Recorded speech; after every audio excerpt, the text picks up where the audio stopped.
안녕하십니까, 김철중 박사입니다. 여러분들 예, 박수 좋습니다. 오늘 이렇게 일요일인데 그 귀한 시간에 쉬시기도 하시고 가족들하고 그렇게 보내야 되는데 이래 오셨는데 짧은 시간이지만 많이 얻어가셨으면 좋겠습니다. 자, 먼저 요 중간생략등기 전매 제한, 우리가 이 복등기라는 게 있는데, 우리가 공부할 때는 중복등기 이런 걸 많이 배워요. 중복등기 많이 들어보셨잖아요. 근데 실무에서는 이 복등기하고 중복등기는 다른 개념이에요. 중복등기 같은 경우에는 원칙이 먼저 한 등기를 살려놓고 나중 거를 없애버린데, 여기 업무하다 보면 여러분들 고객들이 이중 호적이 된 사람들이 있어요. 이중 호적 들어보시죠? 이중 호적, 삼중 호적 있는 사람들이 많은데, 이중 호적도 원칙적으로는 먼저 된 거를 살리고 나중 된 거를 없애버리는데, 이것도 쉽지가 않아요. 예규나 내규 판례에 따라서 엄청 실무에서 어려운 사건 중 하나에 제 유튜브에 많이 올려놨어요. 무료로 어떻게 하는 거지. 이것도 그런 중복등기가 있고, 실무에서 복등기라는 게 있어요. 복등기. 이것도 재개발 재건축 전문으로 하시는 분들도 많으신데, 우리가 그냥 재개발 재건축만 이렇게 피상적으로 알아서는, 경매도 제가 28년을 했는데 경매 사고나 문제가 생기면 전문가들이 저한테 많이 와요. 근데 전문가라고 하는 사람들도 사고를 많이 내요. 그래서 뭐든지 피상적으로 공부하면 사고가 나갈 수가 있어요. 한 분야에서 만약에 손님들이 연락이 오잖아요. 그러면 뭘 물어보면 좀 안다고 그거를 확신을 가지고 얘기하면, 유튜브나 블로그 보면 그 당시에는 맞을 수 있어도 법이 계속 바뀌기 때문에 그거 그대로 설명하면 사고가 나요. 그래서 그거를 본 다음에 그 해당 근거 판례나 조문을 법제처에 갖고 찾아봐 갖고 바뀌는지를 봐야 돼요. 그 다음에도 이럴 수도 있고 저럴 수도 있기 때문에 대답을 명확하게 안 해주고 자기가 빠져나갈 수 있는 거를 항상 염두에 둬야 돼요. 안 그러면 자기가 다 덮었어요. 손님들도 다 녹음하고 있거든요. 그래서 돈 많이 버는 것도 중요하지만 중개사고 안 터지는 게 제일 중요해요. 중개사고 터지면 보험도 그렇고 뭐 이렇게 하다 보면 자기 업무에서 한번 사고가 나면 하기가 싫어지거든요. 그래서 그렇게 중간생략된 이런 것도 전매 제한 이것도, 자, 우리가 민법에 4번씩 있는데, 자, 민법하고 민사소송법 비슷하게 같이 가요. 왜냐면 여기 실제법이고 여기 절차법이거든요. 자, 우리가 강행법규 들어보셨죠? 강행법규, 그리고 임의법규가 있어요. 이거는 법학의 기본이에요. 근데 사람들이 이거 배울 때는 이거라고 그냥 아는데 실생활이나 판례에 다 적용을 못해요. 모든 법은 기초가 탄탄하면 다 적용할 수 있어요. 자, 이 강행법규도, 이 강행법규는 뭐예요? 내가 내 의사대로 판단해가지고 당사자 특약이나 이렇게 해갖고 임의대로 못하는 걸 말하는 거예요. 그쵸? 근데 임의법규는 민법 105조에 보면 당사자가 임의를 할 수 있다고 그랬어요. 우리가 공인중개사 학원 때 배우면 목사 임신 이렇게 배우잖아요. 목사 임신, 목사가 임신했다. 목적, 사실임 간섭, 임의법규, 신의성실 요 순서대로 우선한다고 하는데, 자, 강행법규에도 단속 규정이 있고,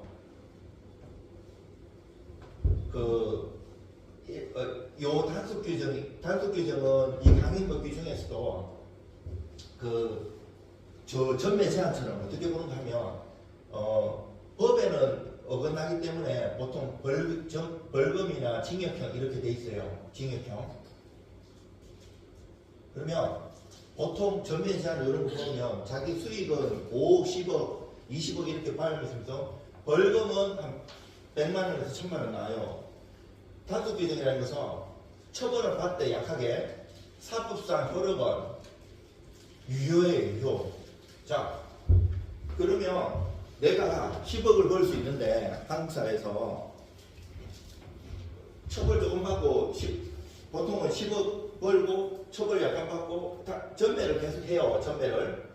전매를 A, B, C 이렇게 하고 중간 생략하고 등기를 하면 위협이지만 돈을 벌기 때문에 사람들이 계속 한단 말이에요. 그렇죠? 지금 저 중간 생략 등기하는 게 이 단속 규정으로 보는 거예요. 이 단속 규정으로 보면 그래서 되게 많이 하기 때문에 대법원 판례가 저렇게 돼 있거든. 그 뒤에 보면 제가 설명드리는 건데 요번에 광주시방법원에서 1심 판결이에요. 야씨 뭔 단속 규정이야. 이거 사법상 효력도 없게 한다. 이게 무슨 규정인가 하는 사람. 자,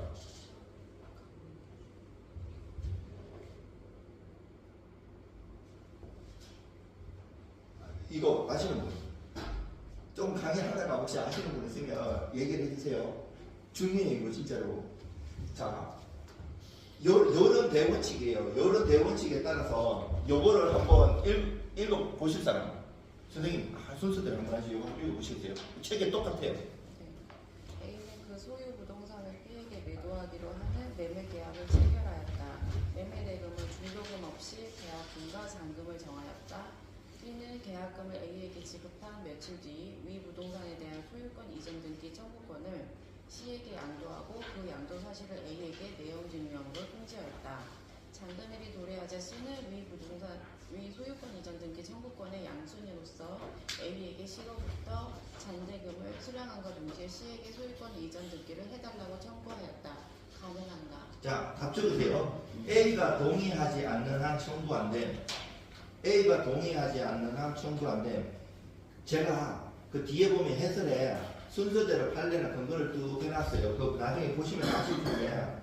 자,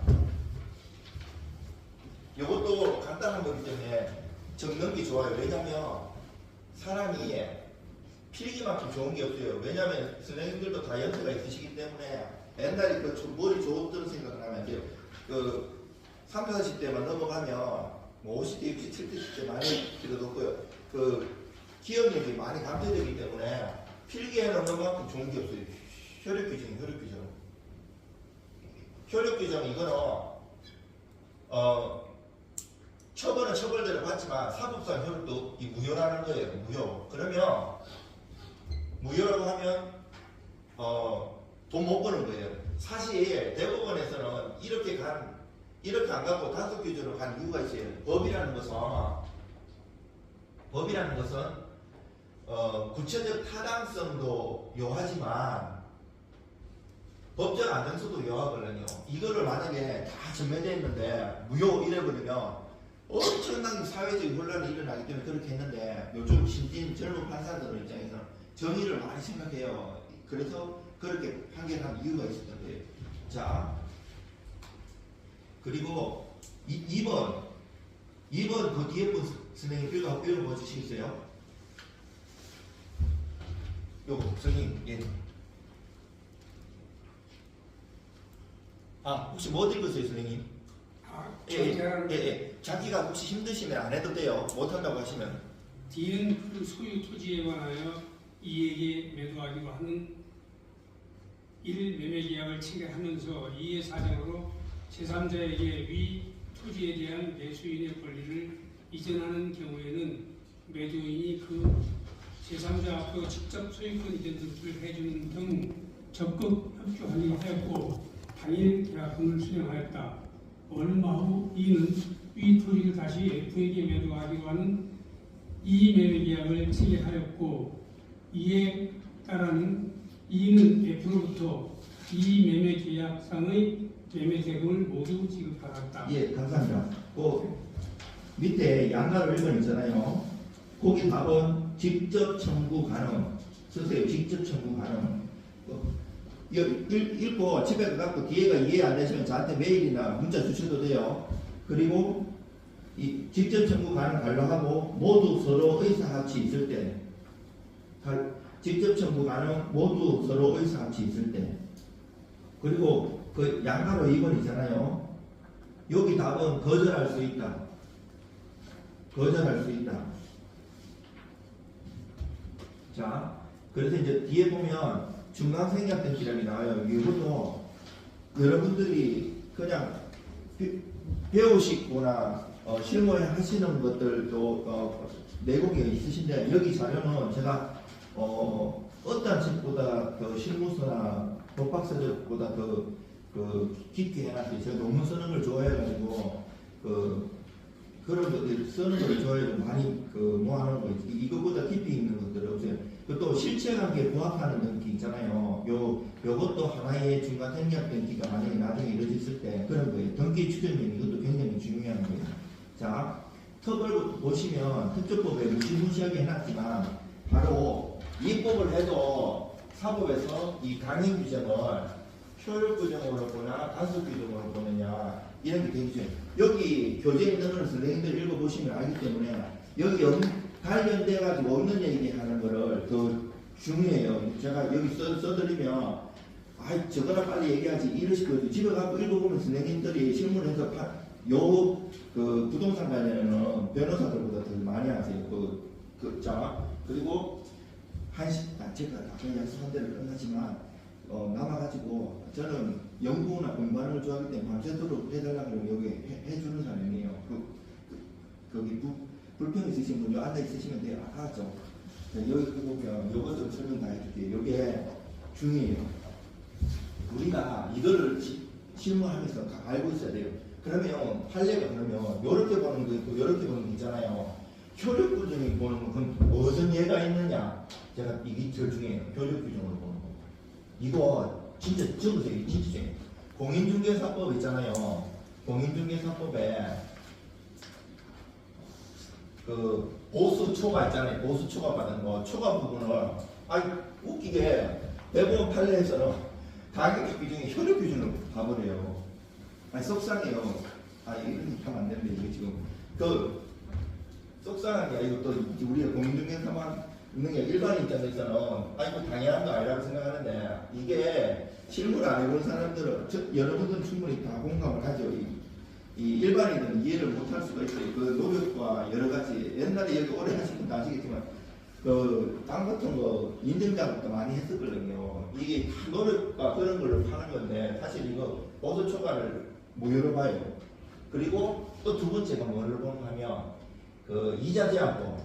이게 이자 제한법도 계속 바뀌었어요. 이게 법이 있고 밑에 시행령으로 하는데 대통령 시행령으로 여기 보면 지금 현재가 20%예요.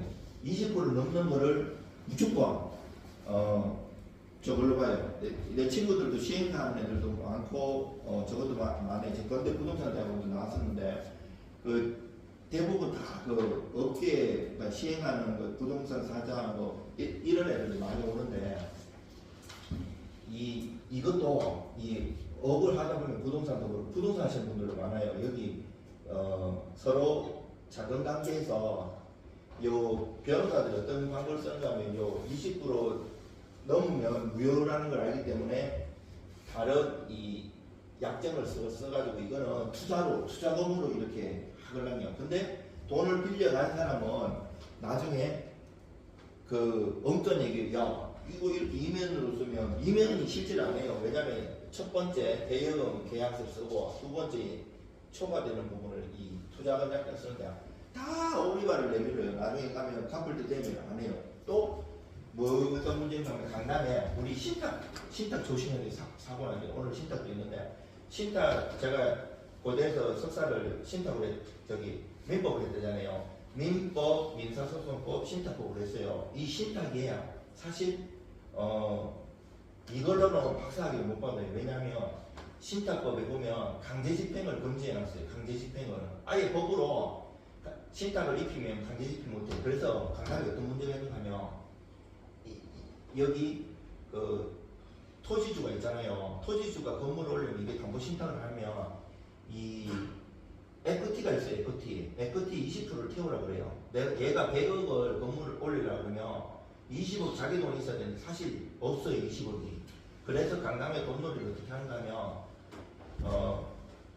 한 달에 2%를 주고 다음 달 2% 주고 셋째 달 2% 주면서 그때 환수를 하면서 10% 추가를 줘요. 그럼 지금 이제 세 달 동안 16%를 준 거잖아요. 이거를 3개월에 한 번씩 해요. 빌려줄 때는 좋죠. 강남의 복부인들이 이렇게 많이 빌려줘요. 이래 빌려주다가 돈이 점점 늘어나면 안 갚아버려요. 그러면 얘가 그 안전히 안 갚기 전에 무슨 형태를 하면 야 어차피 여기 신탁을 입히자. 담보 신탁을 입히면 요 야는 신탁자가 되고 수탁회사가 요 수탁자가 돼요. 우리가 중개할 때도 중요한 게 우리 명의 신탁이 있고 신탁법에 신탁이 있는데 이거를 법률과조차 잘 구분 안 해요. 이거 정말 중요해요. 그 우리가 김영삼 대통령이 금융실명제를 93년도에 했어요. 금융실명제 다 했고 거기에 나오면서 명의신탁을 했는데 명의신탁은 사조에 보면 신탁 약정도 무효 아시죠? 그 계약도 무효 다 무효잖아요. 신탁은 실제로 가는 게 아니고 명의를 이전하는 거거든요. 근데 요 신탁법에서 신탁은 달라요. 적으세요. 이거 진짜 사고 나는 1순위. 대내적, 대외적 소유권이 다 넘어가요. 그래서 여러분들이 계약을 할 때 수탁자하고 해야 돼요. 수탁자하고. 신탁자하고 하면 안 돼요. 근데 그 동네에 살기 때는 부동산, 김사장, 그 부동산을 그렇게 내가 보시는 거예요. 야, 내가 여기 오랫동안 살고 이거 내 거야, 내 거. 이래가지고 돈 받고 날라버려요. 그럼 다 부동산에서 뒤집어 쓰는 거예요. 내가 그러잖아요. 여기 담보신탁을 입히면 요 돈 얘가 한 20억 태우잖아요. 20억. 이거는 작게 얘기하는 거예요. 큰 건물들은 몇십억씩 다 사기를 당해요.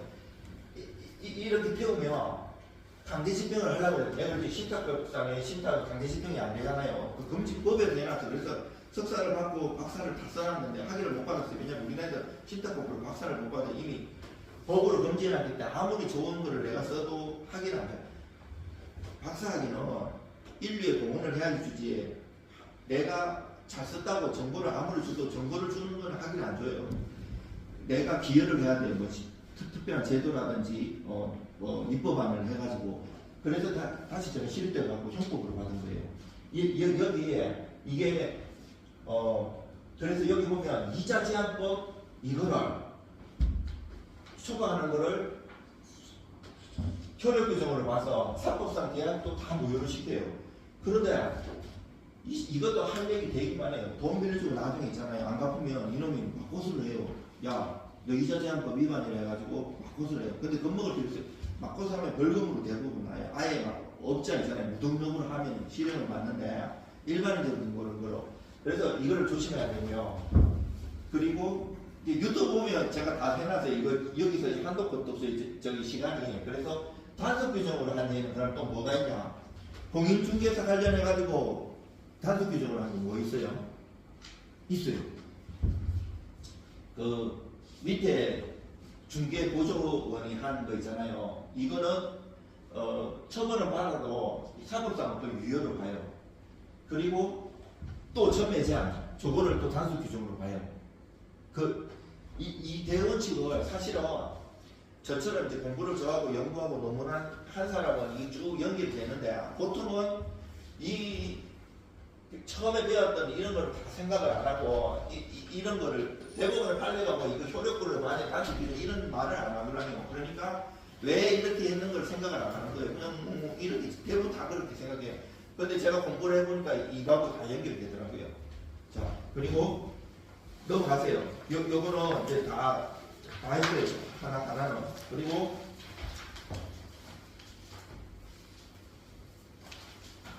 두 번째.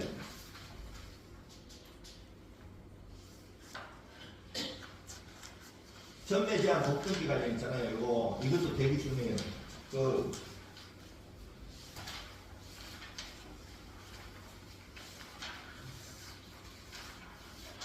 자, 뒤에 선생님, 이거 한번 읽어보시겠어요? 뒤에 선생님. 혹시 목이 아프거나 힘드시면 안 해도 돼요. 예. 한 개만. 이것도 되게 중요해요. 진짜 중요한 거예요, 이거.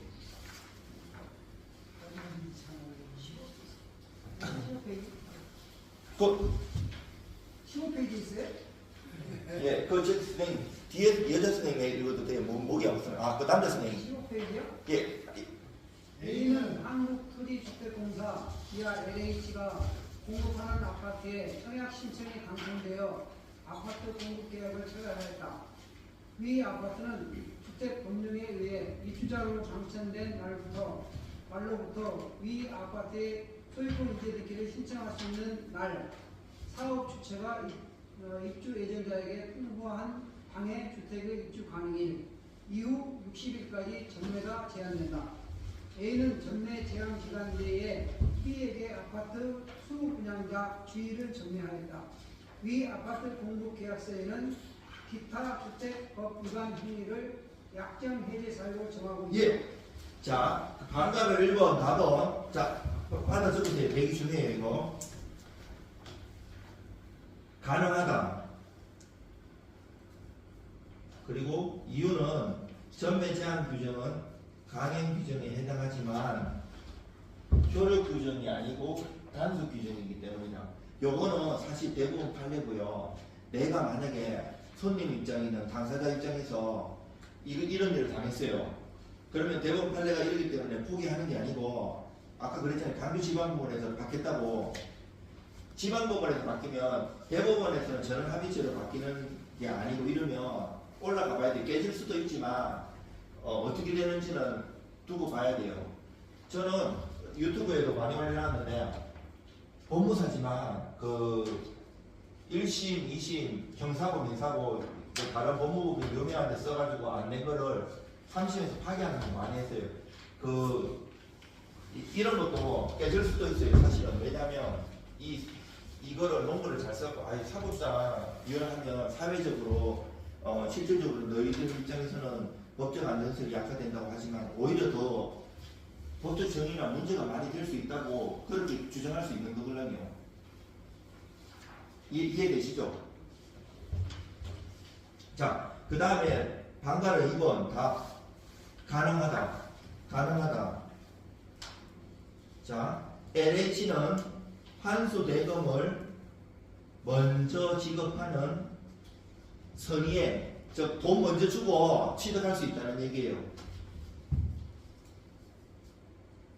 자, 그리고 방가로 3번. 방가로 3번도 가능하다예요. 이거는 위에서 아까 선생님이 약정 해제 사유를 정하고 있다 이래 했잖아요. 그게 답이에요. 해제 사유를 정하고 있으므로 약정 해제를 할 수 있어요. 이거 시간 나면 오늘 또 뒤에 있어요. 해제를 사람들이 이 공부할 때는 알고 실무에도 안다고 하지만 변호사님들도 자기가 이것만 깊이 있게 소송을 안 하시는 분들은 잘못하시는 분이 되게 많아요. 제가 정리를 많이 해놨거든요. 근데 이거에도 지금 1단계인데 다른 책보다는 깊어요. 2단계, 3단계도 있어요. 해제 때 얘기를 해드릴게요. 해제를 그거를 공부할 때도 그렇고 제일 어려운 부분이 해제. 단순히 다 잘한다고 생각하지만 실무를 해보고 소송을 해보면 우리가 알고 있는 이론하고 달라요. 조금씩. 무조건 저거 계약금 낸 거 다 떼인다 이런 것도 아니고 소송해보면 그때그때 상황에 따라서 다 달라요. 자, 답은 방가를 1번부터 방가를 3번까지 다 가능하다예요. 지금 4번 하는 차례예요. 4번도 가능하다 다. 물론 그 뒤에 내용 보면 다 나와 있어요. 왜 이유를. 근데 짤막하게 핵심만 얘기해 드리는데요. 방가를 4번이 왜 가능한가 이유는 사법상 유효하고 전매약정 여기서 다 나가는데 사법상 유효한데 이제 나중에 경과돼가지고 반대로 소송하다 보면 희한한 것들이 있어요. A, B, C 이렇게 갔는데 오히려 나중에 가갖고도 그 전매한 것이 오히려 무효라고 이렇게 반대를 주장한다면 어떻게 되는가 하는 게 방금 4번이니까 그거는 민법 2조에 보면 신의성실의 원칙이 있잖아요. 건반이나 신의성실의 원칙이 위반된다는 걸로 많이 깨요. 우리가 이제 소송이나 이런 걸 수십 년 하다 보면 대부분 이제 결과는 어느 정도가 예측이 돼요. 사실은.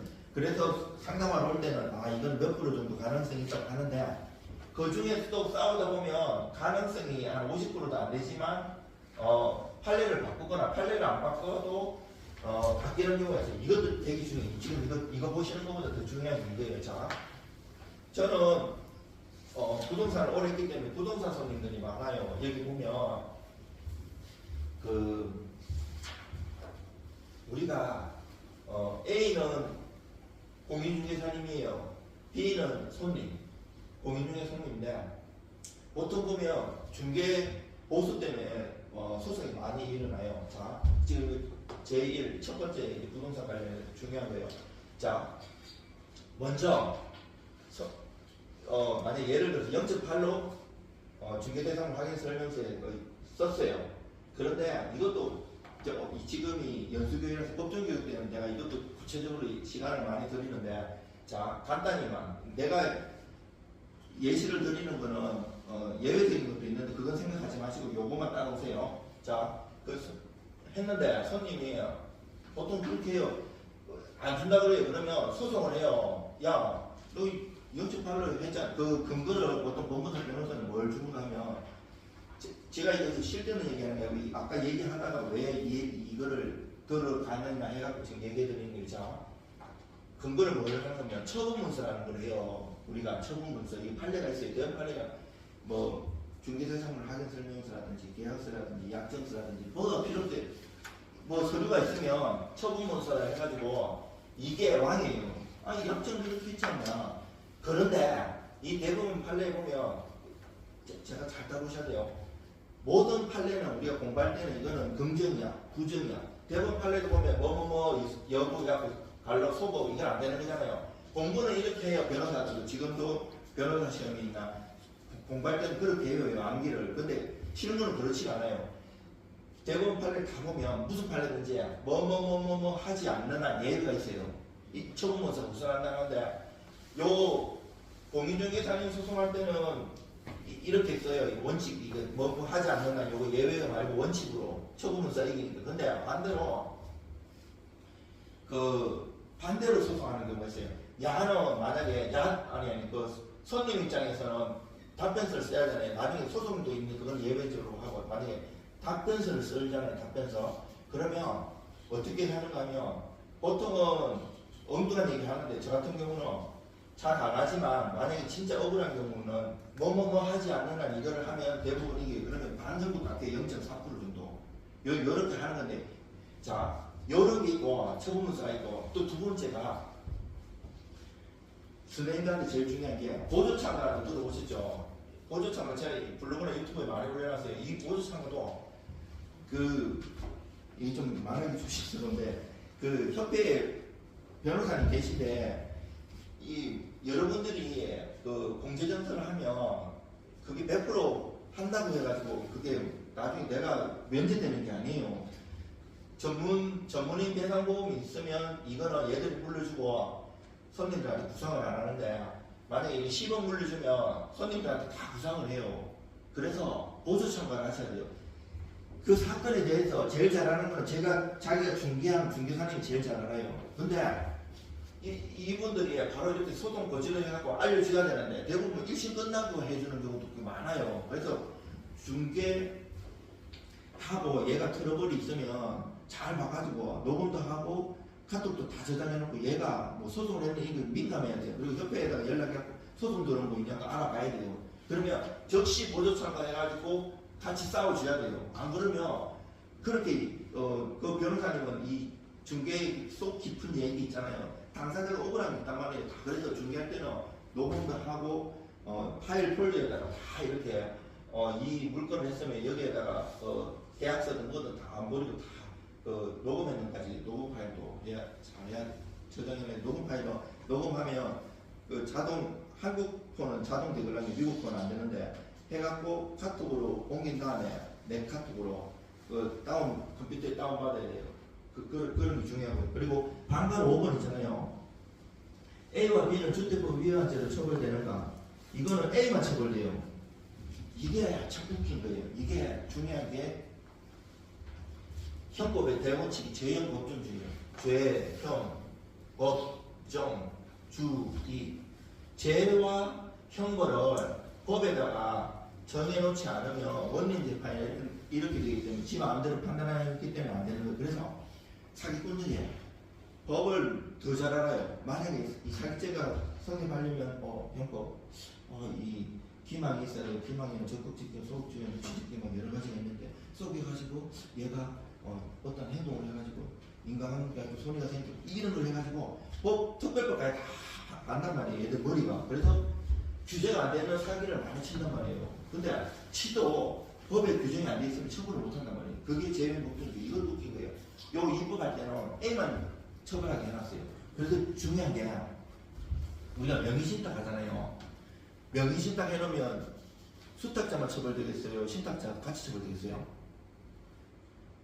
실명법 얘기하는 거예요. 둘 다 처벌이거든요. 근데 이게 법마다 달라요. 사람이 컴퓨터가 아니라 다 외울 수가 없잖아요. 그래서 찾아봐야 돼요. 뭘 물어보면 어설프게 오늘 교육해갖고 여기는 지금 A만 처벌한다고 했잖아요. 그거 어떤 교수가 A만 처벌된다더라. 이렇게 하면 안 돼요.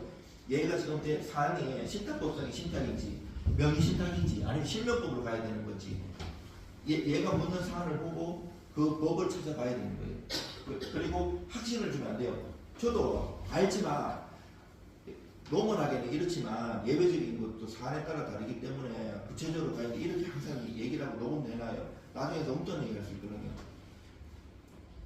이게 이래갖고 자, 두 번째부터 했어요. 자, 세 번째 매매계약 해제.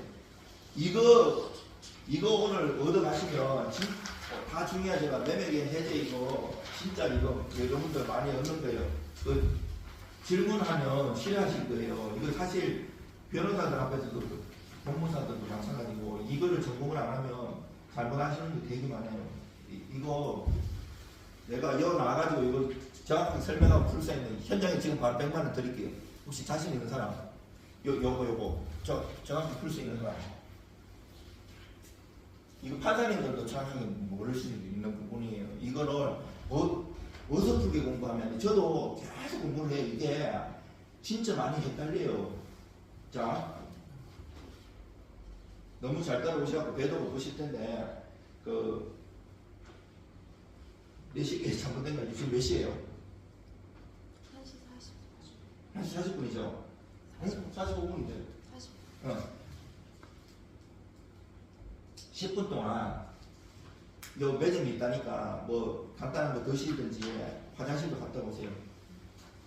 저는 여기 있을 테니까 물어보셔도 되고. 예.